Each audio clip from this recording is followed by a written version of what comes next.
Bom, pessoal, vamos continuar. O seguinte, a gente vai adotar as seguintes convenções agora.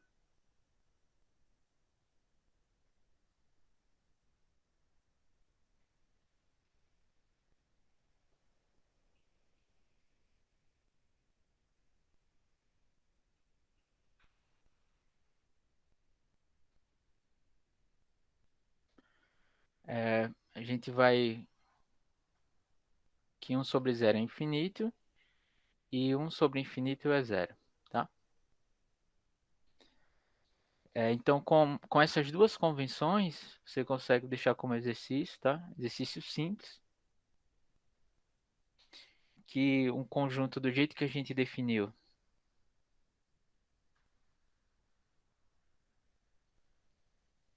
ômega contido em C barra, é aberto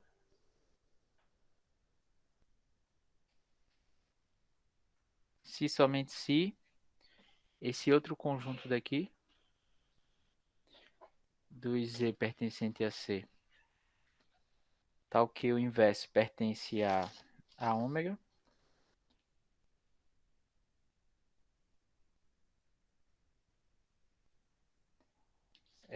é aberto, tá?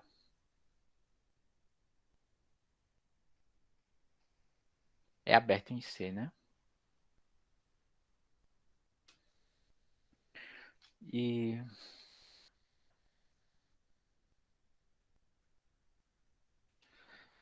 e ok, agora vamos dar mais uma definição. A gente já definiu quem são os abertos de C barra, então agora faz sentido a gente falar. E quando uma função seja meromorfa em um determinado conjunto aberto de C barra, tá? Então uma função f de ômega em C barra, tá?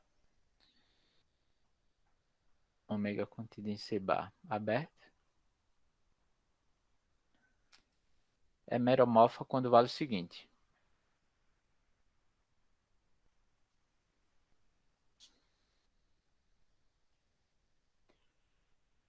Ou seja, quando essas duas condições sejam satisfeitas, tá? Quando você olha f restrito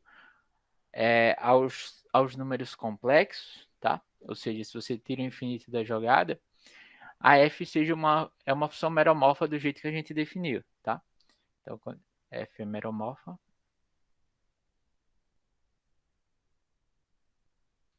em ômega interseção C, tá? Entende? Ou seja, f restrita ao conjunto dos números complexos é uma função meromorfa do jeito que a gente está acostumado, tá? E, e no infinito, tá? Se o infinito pertence a ômega, você tem que tomar um pouco de cuidado e verificar que essa função assim, ó,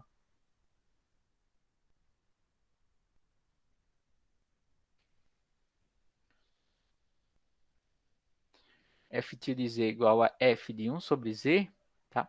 Então, note que quando você toma valores muito grandes de z, ou seja, numa vizinhança do infinito, você vai estar olhando a f em valores muito próximos da origem, tá? Então, essa função daqui é meromorfa nesse cara.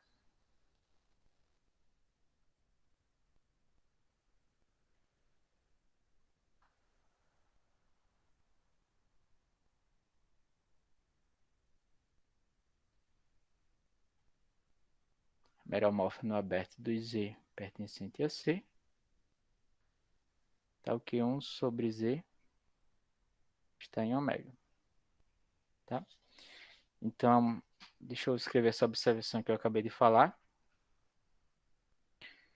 Se o infinito, você não está interessado em saber o comportamento da função no infinito, se o infinito não pertence a ômega, então tudo bem. Ignore essa condição B, porque essa condição B vai ser vazia, tá? Ou seja, ômega está contido em C, então,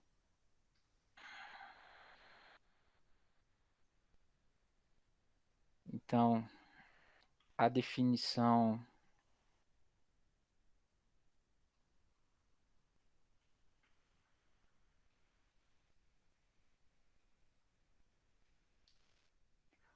coincide com a dada anteriormente.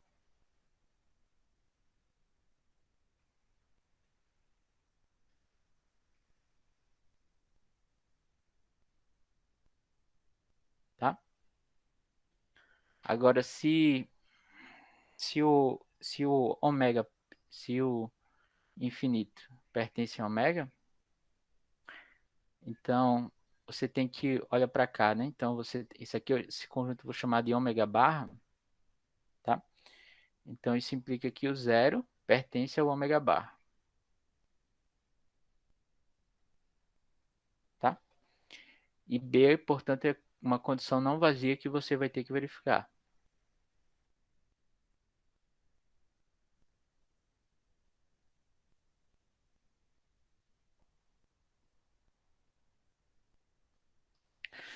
E, e ela expressa, tá? Deixa eu a mera homorficidade de F no infinito. Você vai ver alguns exemplos disso daqui a pouco.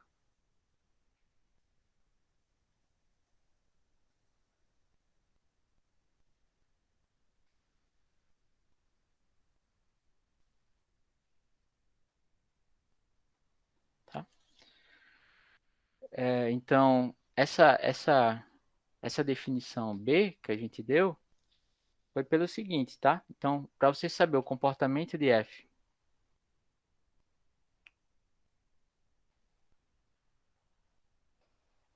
comportamento de F, numa vizinhança do infinito, tá? Próximo de Z igual a infinito, ou seja, os, os valores de Z que são maiores que um determinado R, por um R suficientemente grande, tá? É, corresponde por definição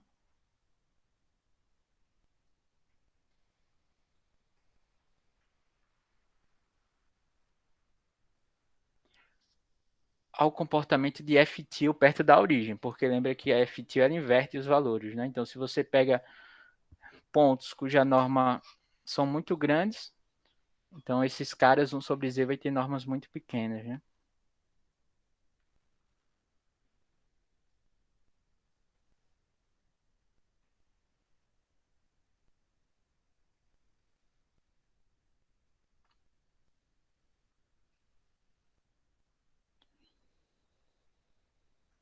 Próximo, tá? Quando eu coloco próximo é numa vizinhança deletada, tá?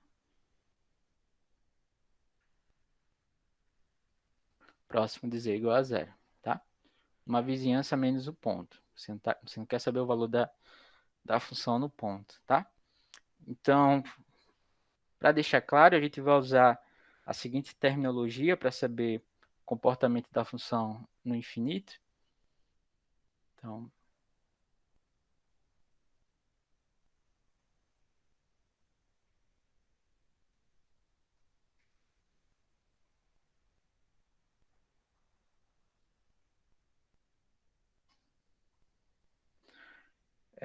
então,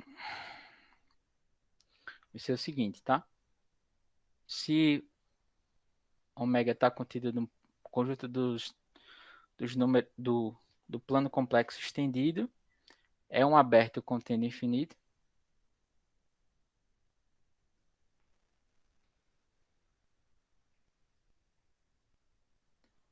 E se quando você olha f menos o infinito, ou seja, f restrito a ômega menos infinito, tá? Indo em C,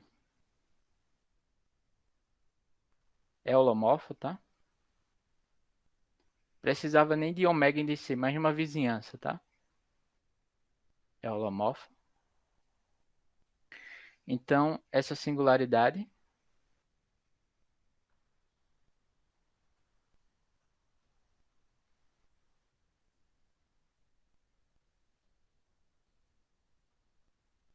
em infinito, ela vai ser classificada da mesma maneira que a gente classificou antes, tá? Ela vai ser dita removível,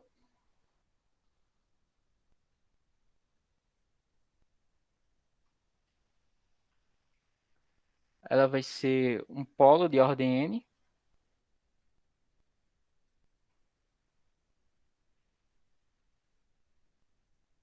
ou vai ser uma singularidade essencial.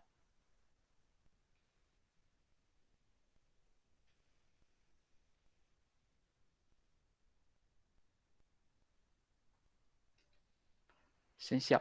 Se a origem tá para essa função ft, para essa função ftil que eu defini aqui, essa função ftil, se o ponto z igual a zero for ou uma singularidade removível, ou um polo de ordem n, ou uma singularidade essencial, tá? Se você olha para os valores de f aplicados nos pontos 1 sobre z e próximo da origem, você vai ter que a função seja a origem seja uma singularidade removível, um polo de ordem n, ou uma singularidade essencial, então você diz que a f no infinito vai ter esse comportamento, tá? Então, se somente se a função que eu tinha definida,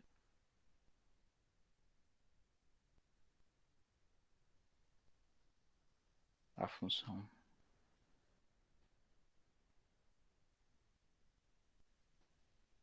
menos a origem indo em C, tá? Tem essa propriedade correspondente.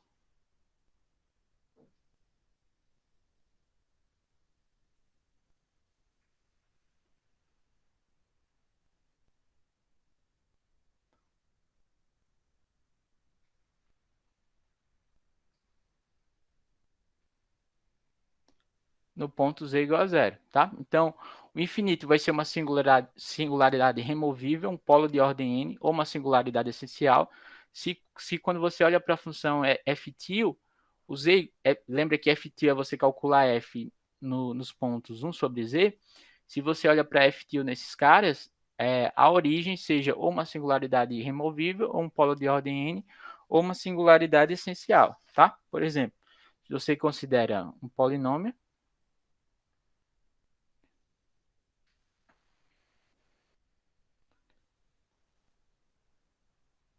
por exemplo, tá? Se você considera um polinômio assim, ó, p de z igual a zero mais a1 de z mais a n de zn, tá? Com a n pertencente a c e a n diferente de zero. Tá? Então a gente já tem uma ideia aqui que para esse tipo de função simples, né? Para valores de z muito grandes, esse cara p ele vai estar indo para o infinito de acordo com esse n daqui, né? De acordo com o grau, de acordo com o grau do polinômio, tá?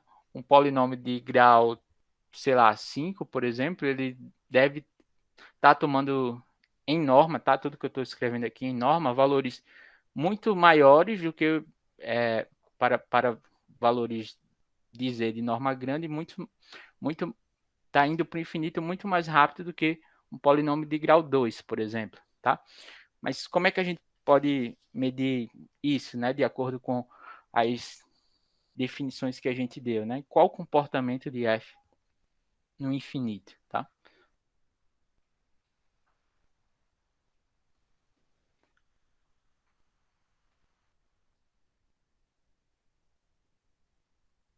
De p no infinito, tá? Então, para isso é só você olhar para a função 1 sobre z e olhar o comportamento da, da, dessa função na origem, tá? Então, olha para essa função aqui, ó, p tio de z igual a p de 1 sobre z, tá? É só você, onde tem z, você substituir por 1 sobre z. Então, aqui você teria assim, né?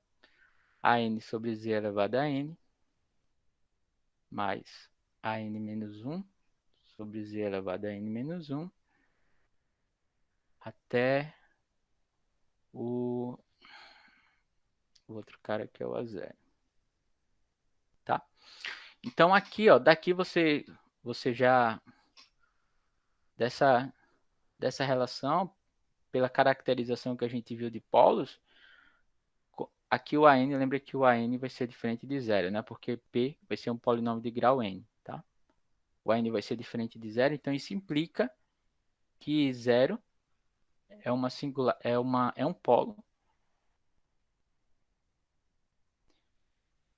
é um polo de ordem n,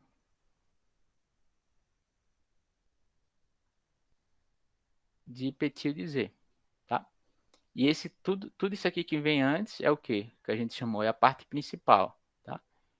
Isso aqui vai ser a parte principal e esse aqui vai ser a função holomorfa, né? Lembra que sempre tinha uma função holomorfa, parte principal, mas a função holomorfa. E esse cara daqui é o zero, portanto, como a gente conseguiu caracterizar assim, o zero é um polo de ordem n de Petit de Z. Como isso daqui acontece, pela definição que a gente deu, isso implica que o infinito é um polo de ordem n, é, polo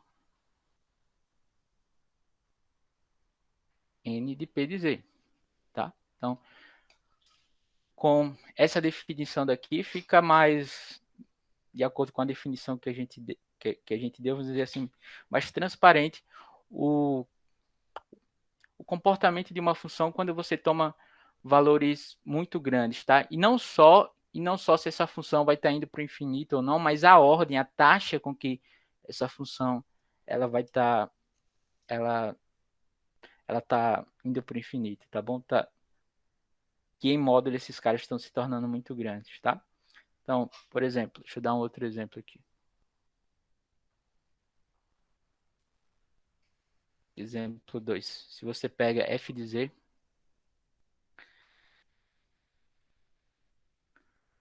igual a e elevado a z, tá?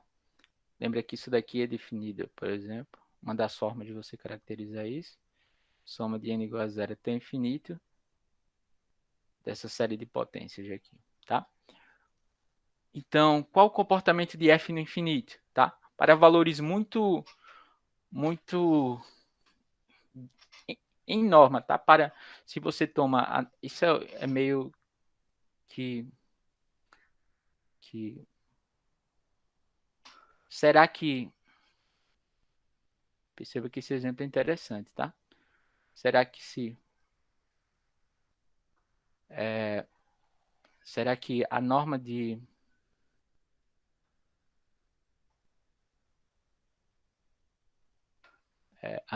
f de z ela tende ao infinito, tá? Se a norma de z, tá, tende ao infinito, a gente vai ver que não, tá? Porque essa singularidade aqui, ela o infinito, o infinito, ela não é um polo para essa função, ela vai ser uma singularidade essencial, tá? É claro que vai ter, por exemplo, sequências de pontos onde a norma, quando você olha nessa sequência, quando você toma essa sequência muito grande, ela vai estar indo para o infinito. Mas vão ter outras sequências de pontos de norma muito grande, onde a sequência de pontos vai estar indo para zero ou vai estar limitada. Lembra daquele comportamento inesperado? Porque quando você olha para essa função, isso daqui, ó, porque quando você olha para essa função daqui, f de z, será? Isso aqui é uma pergunta, tá? Então, para estudar.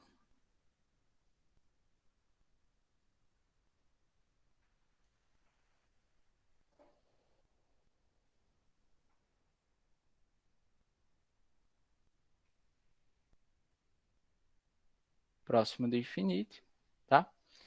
Você vai considerar quem? Vai considerar a função f tilde z como sendo f de 1 sobre z e vai olhar essa função agora na origem, né? Então lembra que essa função daqui é e elevado a 1 sobre z, tá? Se você for escrever em série de potências, isso daqui vai ser n igual a zero até o infinito de 1 sobre z elevado a n por n fatorial, tá?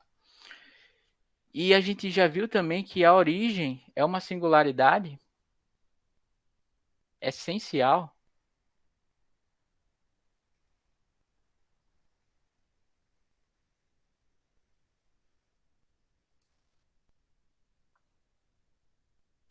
essencial de F tilde Z, tá? Tá? Logo, o infinito não é um polo, tá? O infinito é uma singularidade também, por definição que a gente deu,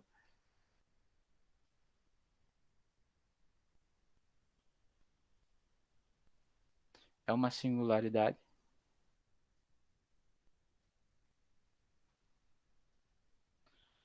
essencial de f de z, tá? Da função exponencial, singularidade essencial. Beleza? É, deixa eu, deixa eu adotar mais essa. Vou só reescrever aqui só para deixar claro, tá? Só mais algumas definições, se alguém precisar depois. Se ômega contida em C, ou seja,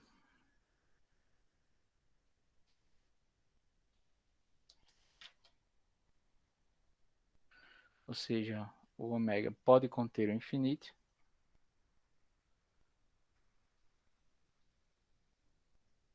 Então, nós vamos adotar a mesma nomenclatura, tá?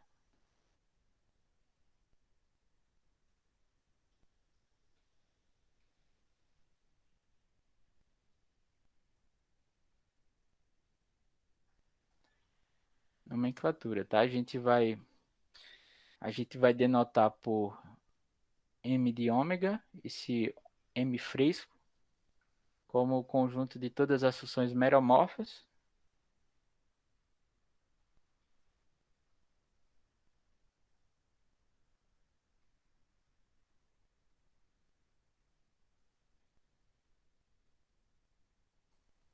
Funções meromorfas em ômega.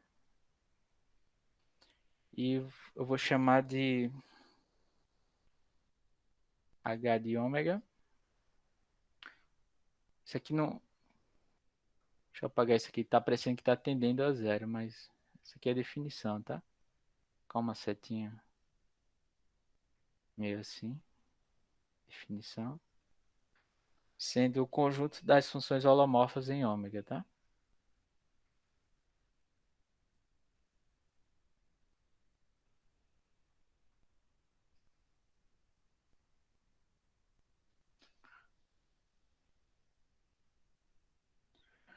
Ou seja, as funções meromorfas que não assumem o valor infinito.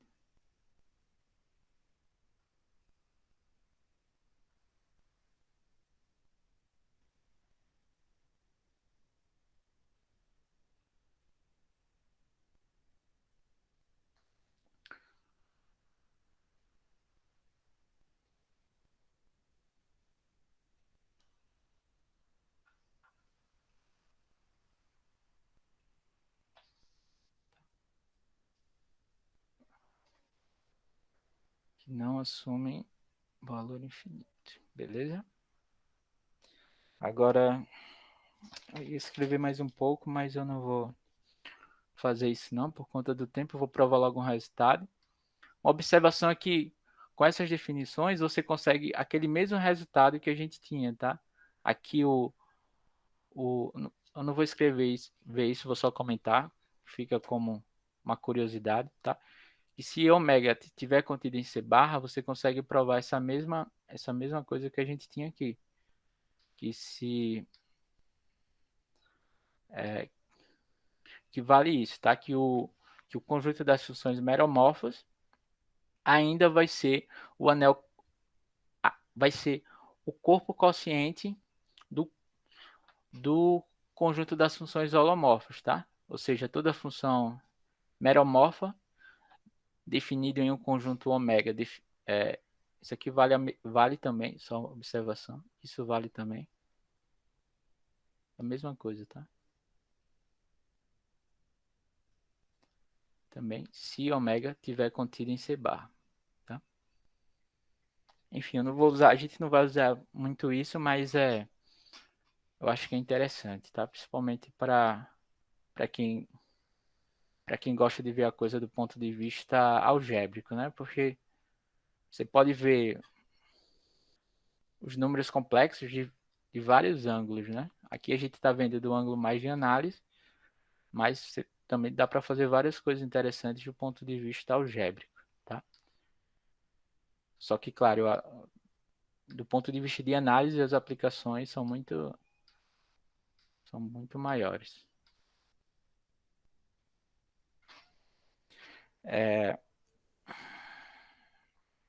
Então vamos agora provar esse resultado. A gente já deu essas definições. Que aqui teorema.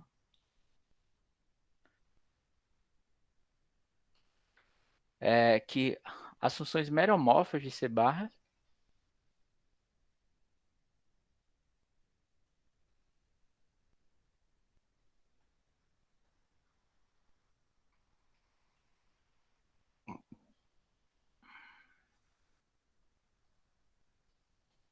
são as funções racionais, tá? Ou seja, são as funções que são uma divisão de dois polinômios complexos.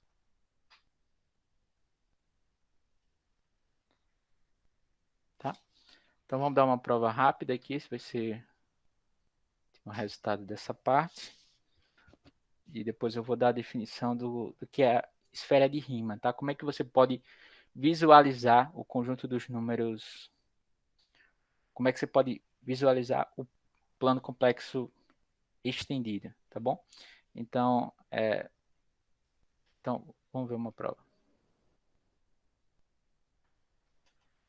Então, vamos pegar uma função pertencente a esse conjunto das funções meromórficas no plano complexo estendido, tá?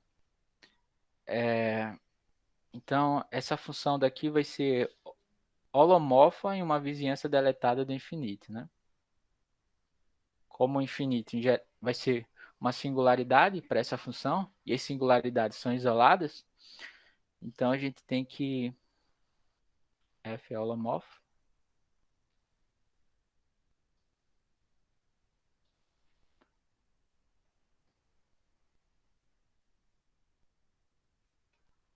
vizinhança deletada do infinito. Ou seja, uma vizinhança assim, né? Uma vizinhança, existe um R, tal que Z pertencente aos números complexos, tá? Tal que a norma de Z seja maior do que C. Ou seja, existe uma bola de centro zero e raio C, por exemplo, essa bola aqui em azul. Essa bola, claro, deve ser bem grande, né? Vou desenhar aqui de novo. Uma bola, deve não, pode, né? Pode ser bem grande. Uma bola de centro zero e raio C, tal que para todo ponto de norma maior do que C, a gente sabe que F vai ser holomorfo, tá? Isso por definição. Isso aqui são as vizinhanças, tá? E, portanto, isso para algum C adequado. Você tem isso.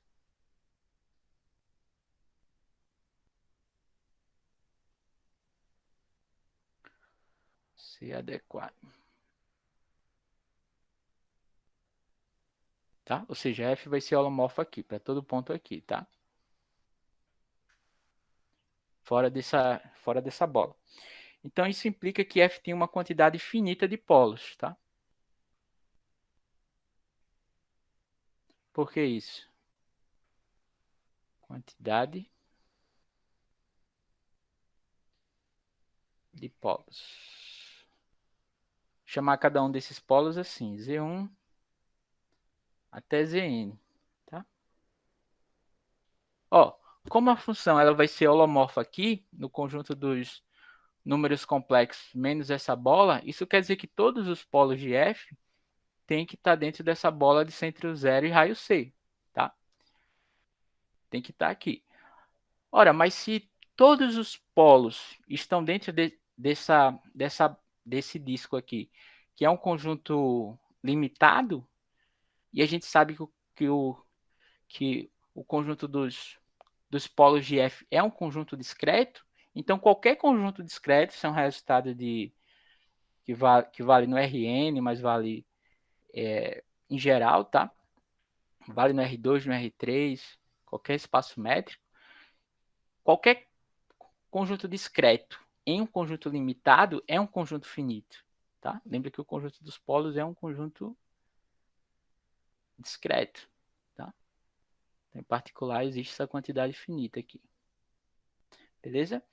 Então, eu vou escrever o seguinte: para cada um desses polos, em uma vizinhança desses caras, ó, em uma vizinha, por exemplo, para esses, então você tem esses caras aqui, ó, que é o seu Z1, o Z2, tá? Assim por diante, até chamar isso aqui de Zn, tá? Isso aqui é um polo qualquer que eu vou chamar de Zk.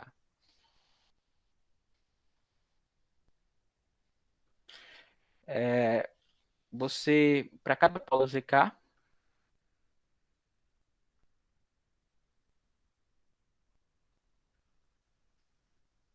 não estou olhando a função ainda no infinito, né? Só estou olhando aqui para cada polo Zk pertencente a C. Em uma vizinhança de Zk,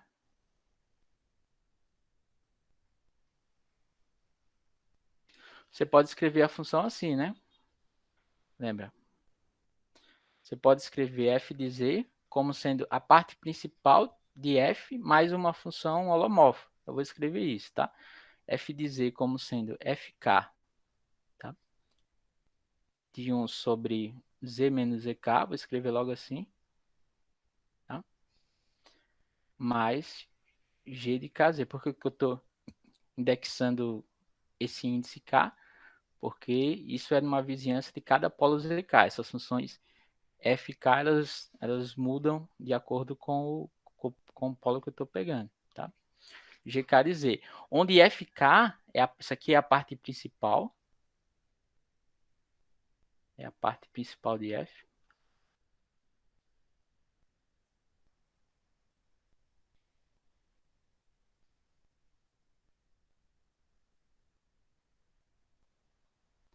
No polo ZK. E essa aqui é uma função holomorfa que não se anula.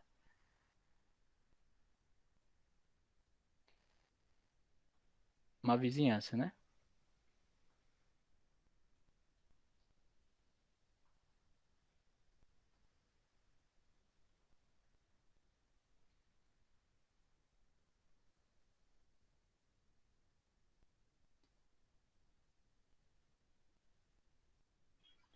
Uma vizinhança, tá?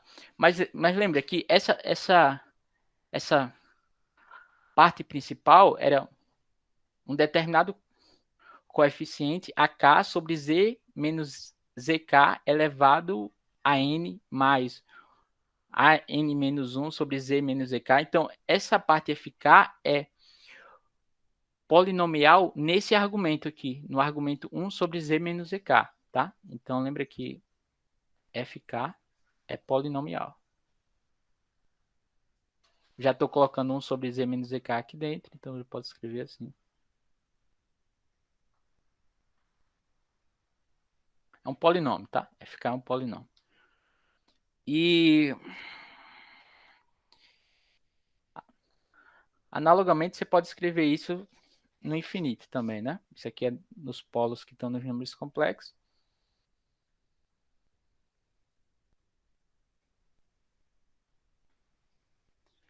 Analogamente, eu vou escrever assim, tá? Usando a notação do livro do Stein. Então, como infinito é um polo de F ou uma singularidade removível, no caso da função ser constante, né?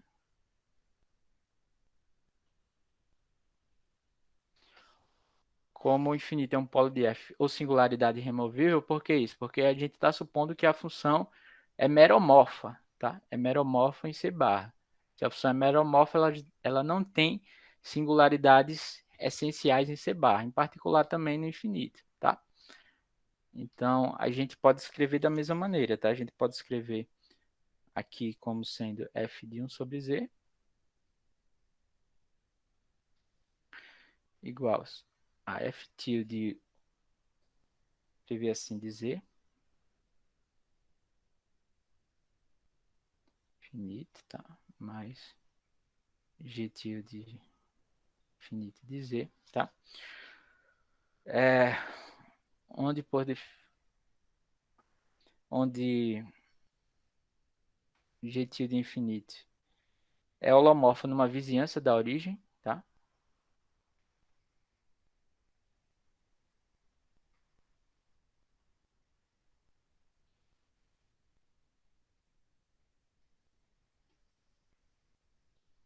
Uma vizinhança de zero. E F-til é a parte principal.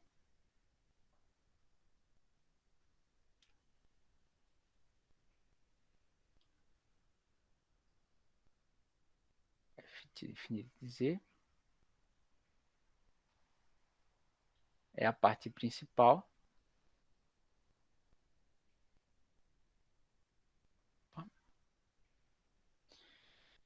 É a parte principal dessa função daqui, né? De f 1 sobre z.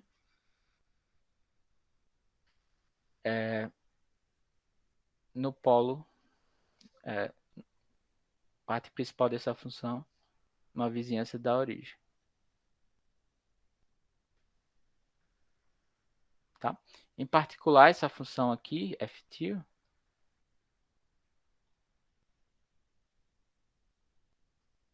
deixa eu escrever assim,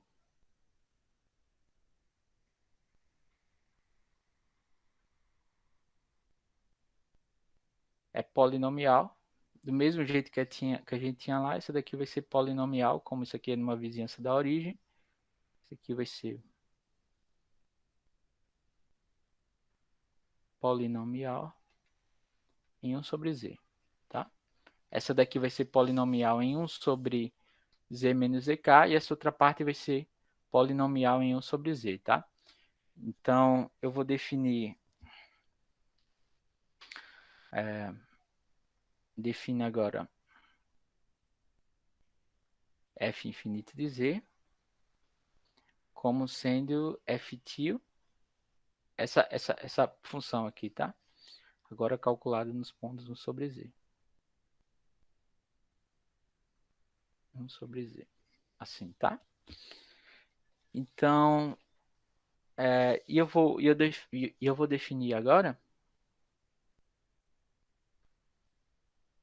como sendo a função f menos f infinito, essa função f infinito, tá?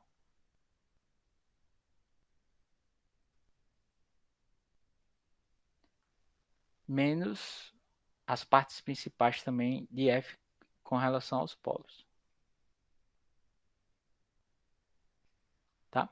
Por que que eu defini f assim? Porque, ó, aqui eu tenho, deixa eu voltar aqui um pouquinho. Aqui eu tenho a f, tenho a parte principal da f, que é aqueles que vai ser polinomial em 1 sobre z menos k, mais a parte holomorfa. Então, se eu tiro, se eu pego f e subtraio a sua parte principal, eu fico só com a parte holomorfa de f. Aqui também é a mesma coisa. Se eu tenho aqui a f e subtraio a parte principal, eu fico só com a parte holomorfa. Então, a ideia aqui é construir uma função que seja inteira, porque eu estou tirando f menos as suas partes principais. Aqui eu estou tirando a parte principal da f no infinito, e aqui eu estou tirando a parte principal de f em cada polo. Então, eu só vou ficar aqui com a parte holomorfa. Então, h vai ser uma função inteira em todo C e vai ser uma função limitada, tá? Eu vou mostrar isso daqui a pouco. Então, h vai ser igual a C, pelo teorema de Liouville, tá? Então, h, ó, você consegue provar. Então, como isso aqui vai ser igual a C, então a f vai ser igual a f infinito mais essa outra parte daqui. Mas isso daqui, ó, era a fk é polinomial nesse fator daqui, em cada um desses fatores, 1 sobre z menos zk. Então, você vai ter uma função racional e essa outra daqui também, tá? Então, a f vai ser uma função racional por esse argumento, tá? Quando você isola a f, certo? Então, a afirmação é que H é inteira e limitada, certo? Por que isso? Veja que fora dos polos você não tem muito problema, né? Então só tem que olhar os polos, porque fora dos polos você sabe que a função vai ser holomorfa e, portanto, você pode pegar uma bola, aquela bola lá de centro C, e aí fora dos polos a função vai ter um máximo naquele compacto, tá? E numa vizinhança de cada polo, a função vai ser limitada também, né? H vai ser limitada. Por quê? Porque você tirou a parte principal. Ó, perto do polo ZK, só ficou com a parte holomorfa. Subtraímos a parte principal de F.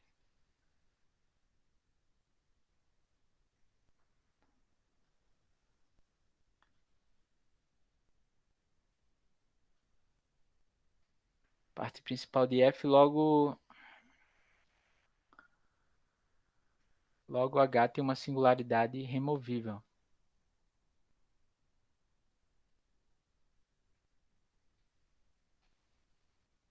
Ou seja, ela pode ser estendida nesses caras, né?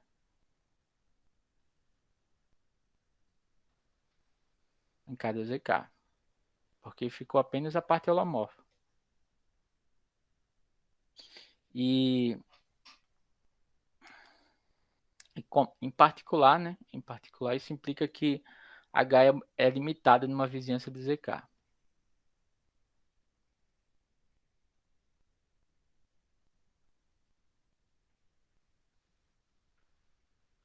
tá?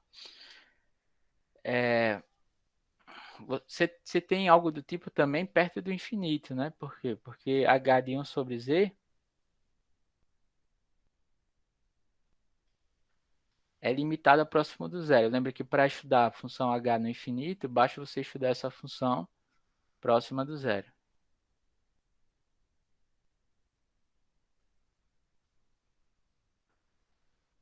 Próximo de zero, pelo mesmo coisa, né? Pelo mesmo argumento, né? Pois subtraímos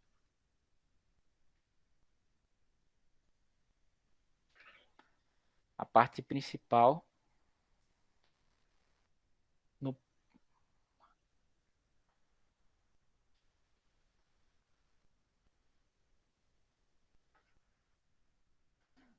é, no polo no infinito, né? Então, de novo, vai ter uma singularidade removível aqui no infinito. Portanto, vai ser limitada, tá? Então, isso implica pelo teorema de Liouville